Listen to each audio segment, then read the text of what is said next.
Hello, everyone. Welcome to the premiere episode of Coffee and Crimes. This show or podcast, however you're listening to this, is going to basically be about drinking coffee while we read about heinous, violent crimes.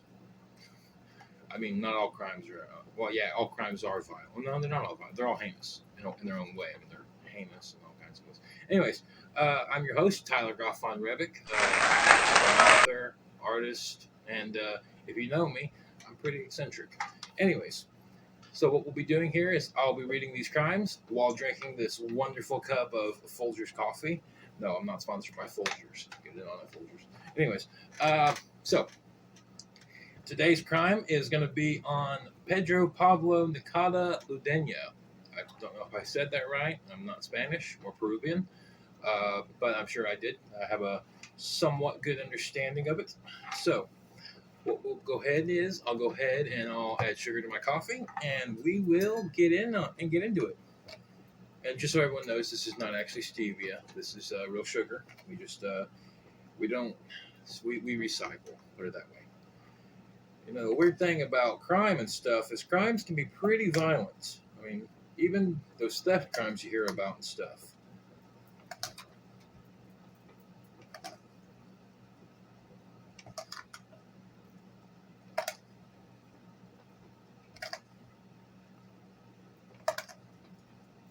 Yeah, this crime was pretty dark from what I remember reading about. I don't really have much an opinion on it at the time and stuff. I'm sure as we get in on it, we'll probably freak out pretty bad. It's kind of scary. Um, but I mean, this is essentially just my attempt at podcasts on crime and stuff because crime shows and crime thrillers do so well. Shout out to like the Casual Criminalist, and Coffee House Crime, and all those other wonderful crime podcasts out there and stuff. If you're not listening to any of them, I highly suggest that you listen to them because they are awesome. All right, so let's see what that goes. All right, we're good to go. All right, humble beginnings. Pedro Pablo Messias Ludená, Messias Ludená was born in El Agostino, a suburb of Lima, Peru. Lima. Okay, so like I've heard it called Lima, but I've also heard it called Lima. So I'm not real sure exactly how it's pronounced. Anybody in the comment section want to let me know? I mean, I'm trying not to offend anyone with any of this. I'll probably offend a couple people because I'll make mistakes pronouncing everything. I apologize. So he was born on February 28th, 1973. His father, Jose, was a factory worker, and his mother was Maria. That was her name. I don't think that was her job. Her job was his mother.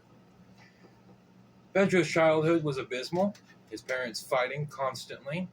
His father was an alcoholic. Jose took particular interest in humiliating and assaulting Maria. At the age of 5, Pedro's sisters would dress him as a girl and force him into public where he would be humiliated and laughed at by virtually everyone who saw him. And he was harangued constantly. Pedro has also stated that around the age of 4, one of his older brothers started sexually molesting him. So that's sad and dark. So as these problems increased, Pedro began to turn into a shy and withdrawn child, often foreboding and keeping to himself. Didn't often play sports, and he didn't have many friends. Of course, he didn't have any friends. I mean, you know, when you, I think a lot of this comes from when we grow up. Like our siblings are our. I'm not a psychologist, so this is just my idea. But as we get older, our siblings basically start out as they're the first kids we interact with. So with his siblings having been so violent and rude to him, heinous to him, and stuff, that caused him to ultimately just not want to even begin to become a friend to anyone. He didn't want to be. He was probably scared. I would imagine he was scared. I don't know. I wasn't there. I'm pretty sure he was scared. That's my bit of psychological intellect in on that. The worst trauma hit Pedro when he was 4 years old. His brother accused him of killing their pregnant dog, and each brother took turns raping him repeatedly.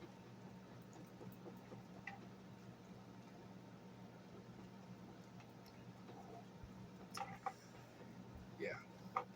In 1990, at 17, Pedro volunteered and joined the Peruvian army. This was seen as an attempt to leave the house he had grown up in, and may have had other intentions as well. Uh, Reports said that Pedro was often withdrawn continuously throughout his childhood and throughout his teenagers as well. His mother died early, and his father died right after her, probably due to alcoholism. Um, However, there were other ulterior motives to his becoming a soldier. According to a neighbor, Pedro revealed he had joined the army to gain authority and the power to exterminate enemies of God. Pedro recalled being able to hear God's voice command him and tell him to destroy his enemies and purify the earth. This landline to God, however, was the cause for his dismissal from the service.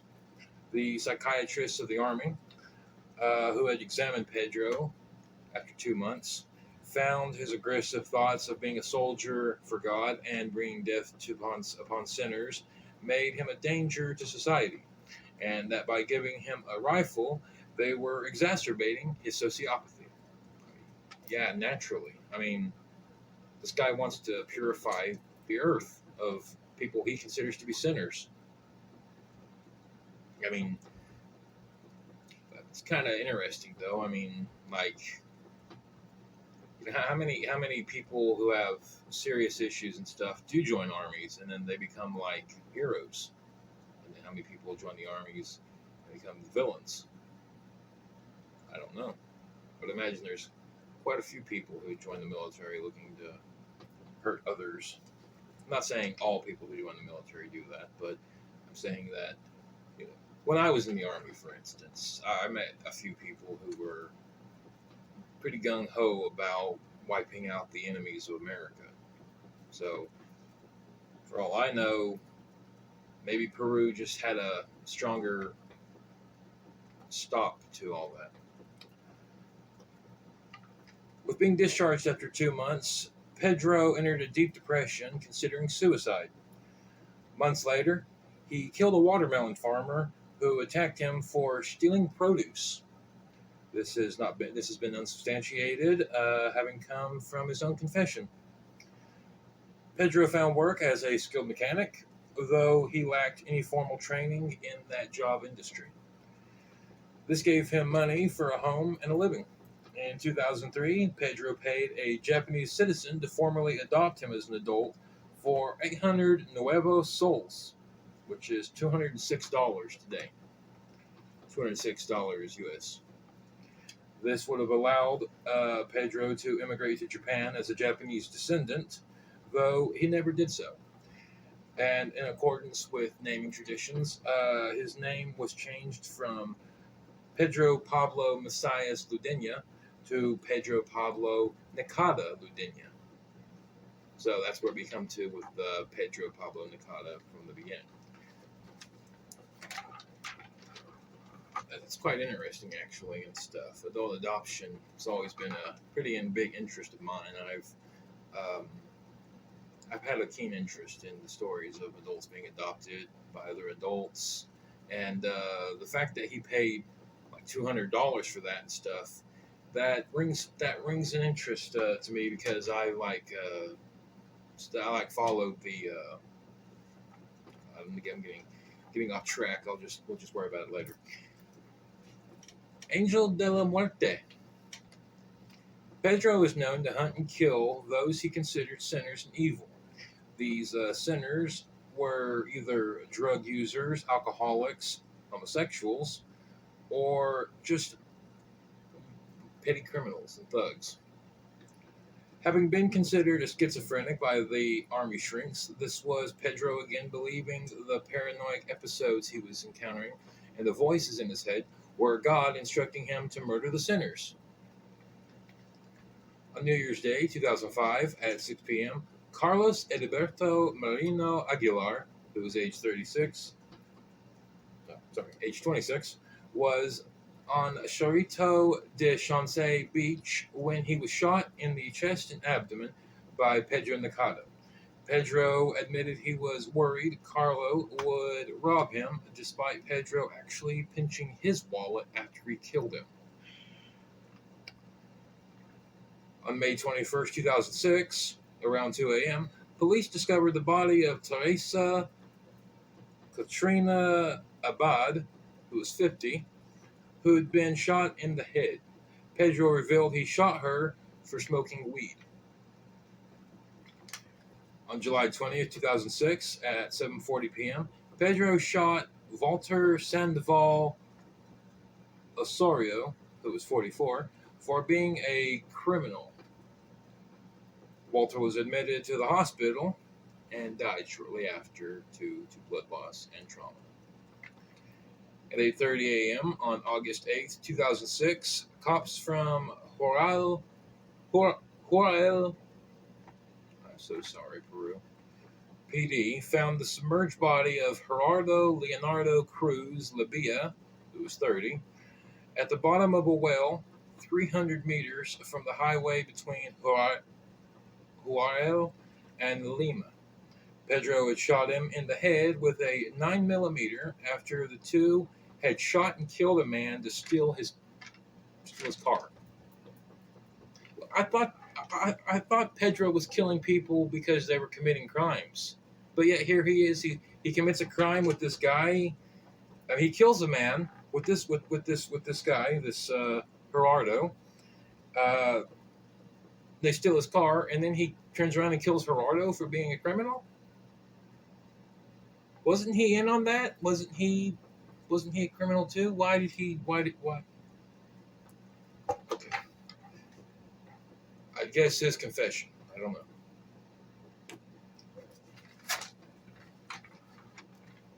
On August 18th, 2006, police discovered the body of 21-year-old Carlos Walter Tarazona Toledo,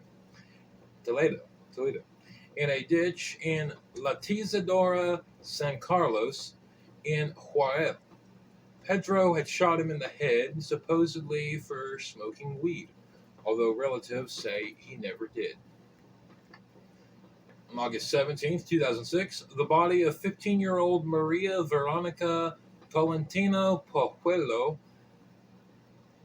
was found in the district of Sion.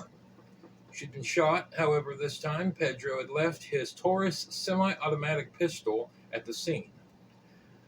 Pedro revealed he'd shot her, but after discovering she was a teen, he felt awful and exited the scene, not caring to pick up his pistol.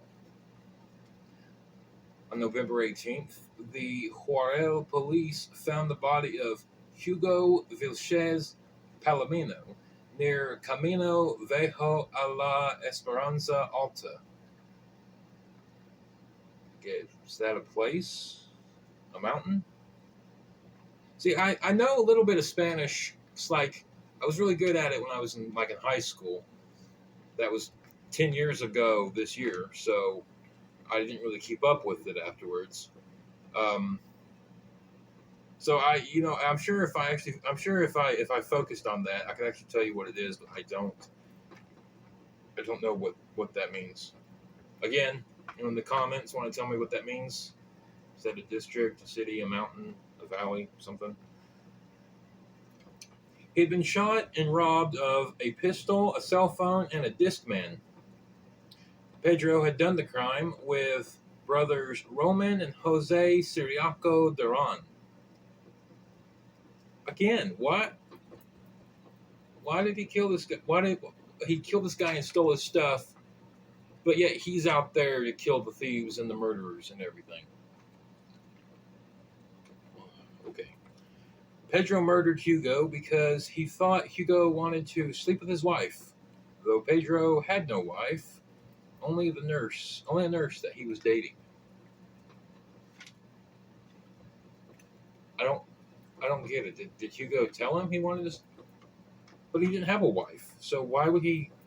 Why would he say he was going to stick with his wife? He didn't have a wife, and then Hugo said that, and so he killed him and robbed him.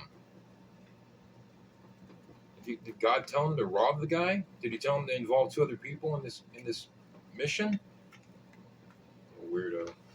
On November 22nd, police found the bodies of Luis Enrique Moran Cervantes, who was 32, Pedro Omar Carrera, who was 24, and Enoch Elicio Feliz Zorillo, who was 22.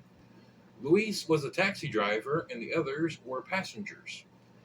Pedro had killed them because, as he said, they were robbers who traveled in a taxi, waiting and looking for victims. So why not go? Why didn't he go to the police? I mean, I know by now he's on the run. The police aren't already looking for him. They should be, but why didn't he just go to the police if he knew that they were robbers? If he knew they were coming for him, if they knew he was coming for people. If he knew that they were coming for people, why didn't he go to the police and tell them that? I mean, if you want to get these people off the street, I mean, I don't know, call the cops. Don't go around shooting people. Hello? Am I the only one who's thinking this? I hope not.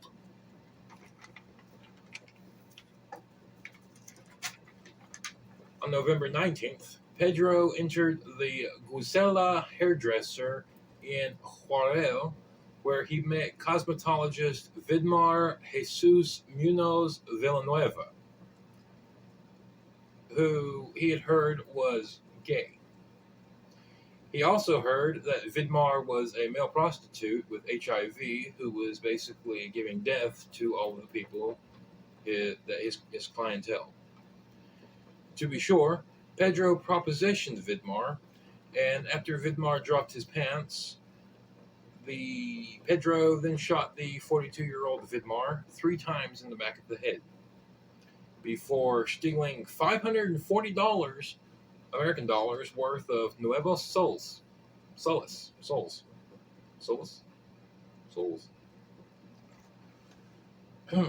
On December 10th, Pedro and the Ciriaco brothers robbed Nel Cajaleon Pajuela of his bike, shot him to death, and dumped him 200 meters away.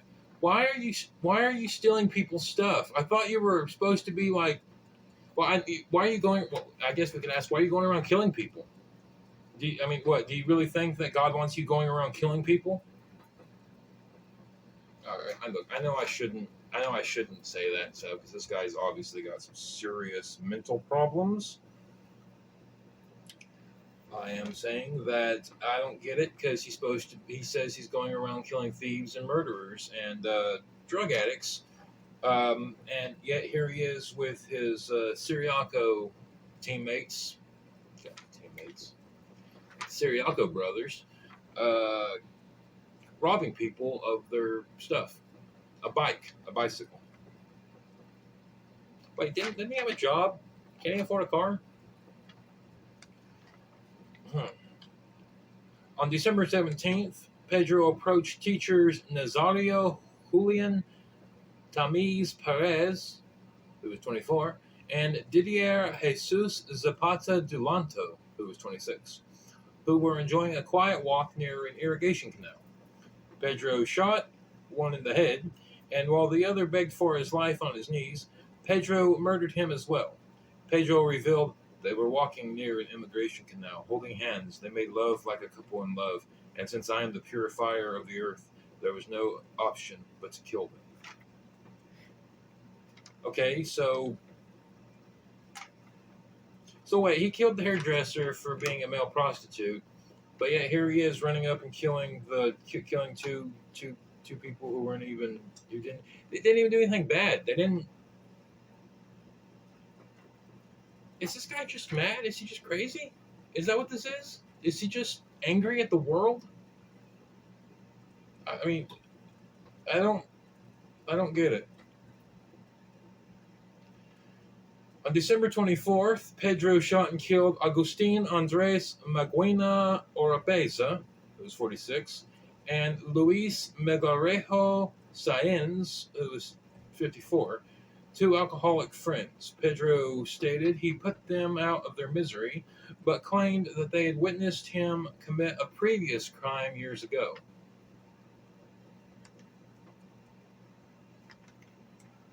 Okay. On the night of December 27th, Huarel police helped transfer Nicolas Tolentino Perizaca to Sayetano Heredia Hospital, though the bullet wound to his head ultimately proved fatal. Pedro confessed that Nicolas had stolen from him 3 years earlier and also smoked drugs. The police helped transfer him to the hospital. So hopefully he told the police who it was that shot him. I mean, if he was still alive and he saw him, and he saw, well, it's the night of December 20th, so maybe he didn't see who it was. Maybe he didn't see who it was, so therefore he wasn't able to. So,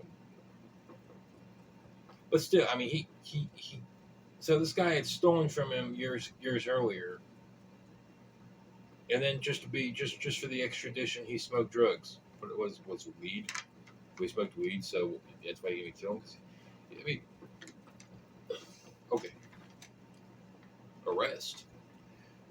Due to the large amount of witnesses to the shooting of Nicolas Tolentino, dozens of policemen rushed to the garage that Pedro worked for.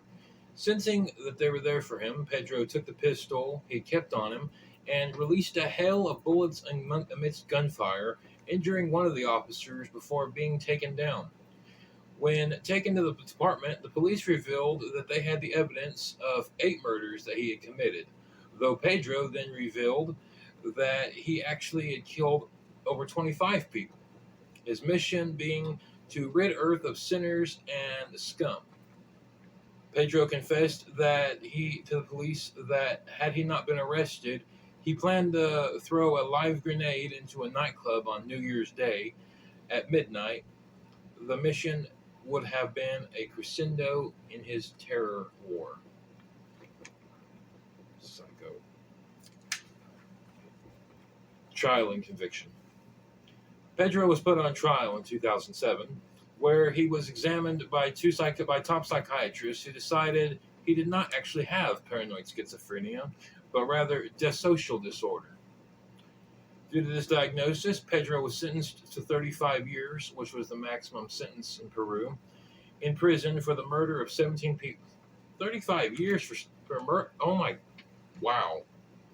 You know, if he was in America, he'd get like the gas chamber right away. I mean, probably not because he was foreign born. No, America does. They execute foreign citizens. Like that one guy. What was his name? Medellin. That guy who Jose Medellin, was it his name? He was part of that gang that assaulted and killed those 2 teenagers in Texas. Yeah, he was a Mexican.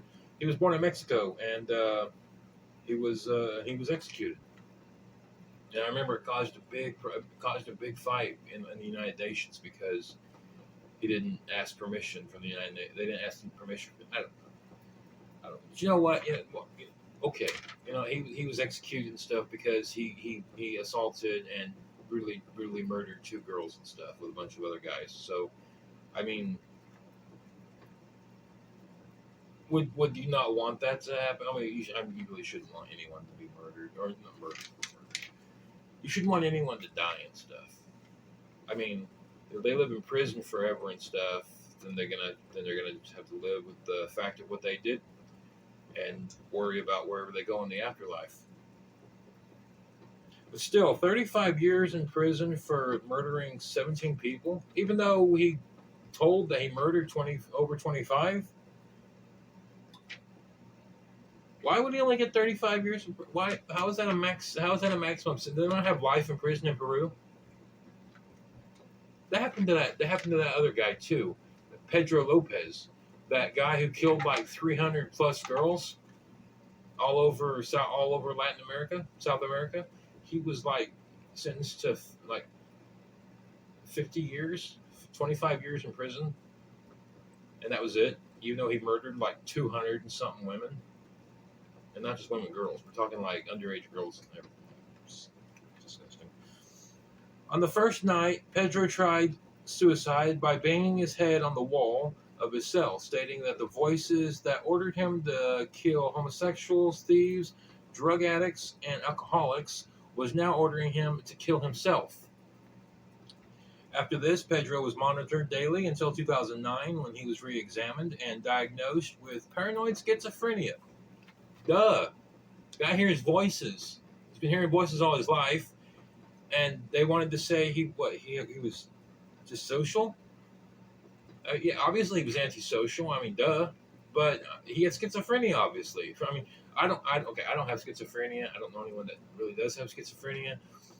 But I'm almost positive that from what I've studied and read, that schizophrenia involves the hearing of voices, especially paranoid schizophrenia, involves the hearing of voices that are counterintuitive to how you want to succeed in life. So, I mean, what they need for proof?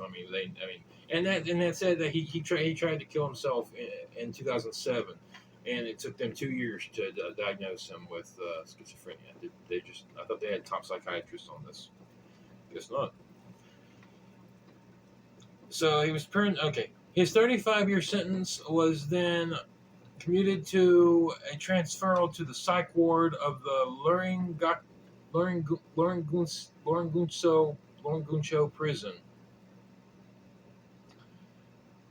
It's believed that Pedro will stay in the prison psych ward for the rest of his life, having stated that if released, he will continue his mission of purifying the earth. At the time of this video, Pedro Pablo Nakada Ludená is 49 years old and has served 15 years of his 35-year sentence. I certainly hope he doesn't get out anytime soon. Last notes. Pedro is not the only member of his family to be adopted as an adult by a Japanese citizen. His brother, Veyron Jonathan Nakada Ludená, did as well, paying the same citizen who adopted his brother, the Nakada clan. I guess they're a pretty good, pretty popular clan in Japan, aren't they? I don't know anything about Japan, but I know she knows a lot about Japan. Okay, I'm sorry, I'm getting off topic. This is actually common among Peruvian criminals who intend to leave and start new lives overseas. However, Veyron could never truly understand what had driven his brother to be so crazy and to murder so many people. He traveled to the prison where he visited his brother and they had a conversation, though what the conversation actually was about, no one actually heard because apparently they don't use microphones to record conversations, or they didn't back then. But whatever happened, Veyron went on to move to Japan, where he worked odd jobs, and ultimately also followed in his brother's footsteps when he went on a violent rampage and killed 6 people in the Kumagaya Saitama prefecture. This ended with him jumping out of a second-story window, where he ended up in a coma with a skull fracture, and then came out of the coma. He was sentenced to death, though this was later commuted to life in prison. The Nakada clan in Japan has since stated that Veyron was in fact also a paranoid schizophrenic.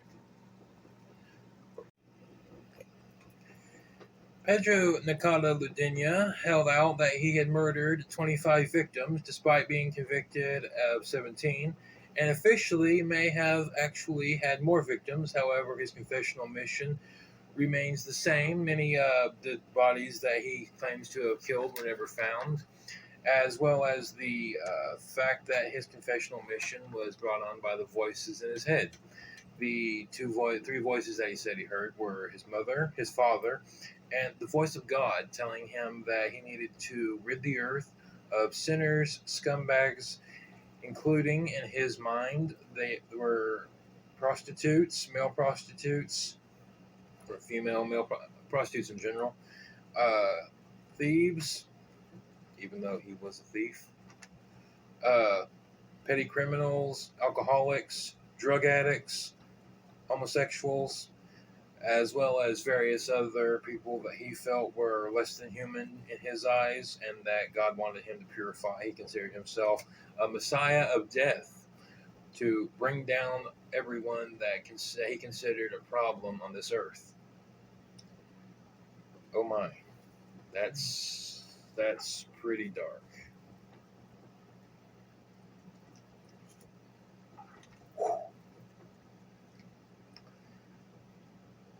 As which it is often believed that Pedro's intense hatred for homosexuality was brought on by the sexual molestation that he experienced at the hands of his brothers when he was a child.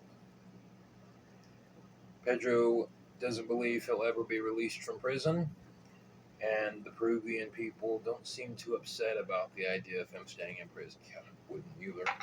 They don't want that guy released at all. Just stay in there. Especially if someone says they're going to continue to kill, like right after when they're in prison, and they say, "Well, when I get out of here, I'm still going to do this. You can't keep me in here forever. I still plan on carrying out this evil job that I've set up for myself." So honestly, I think that it's a good idea that he just stays there and doesn't get out anytime soon, like ever, at all. Like keep his bones there as well. Don't let him out. Period. So this was our first episode. I'm really glad that you decided to join in and watch it. Thanks for watching. Try to do these at least do 2 episodes a week. If I have the ability to get more scripts wrote. I actually went ahead and hand wrote this one, but I'm actually going to switch to using computers and printers afterwards because this was long, and when you write, you try not to get it all in your head and stuff. I need to hire writers and stuff so that way I can be pleasantly surprised at what it is that I come across. Also, if anyone was curious, this is Folger's Original that I'm drinking. Wonderful coffee, good choice, especially for staying up late at night and stuff whenever you're too afraid to sleep, because who knows, you might have nightmares from what you hear about. I say that, but I mean, I don't know, like desensitized from all the horror films that I've watched. Anyways, thanks for watching, and I've been your host, Tyler. See you next time.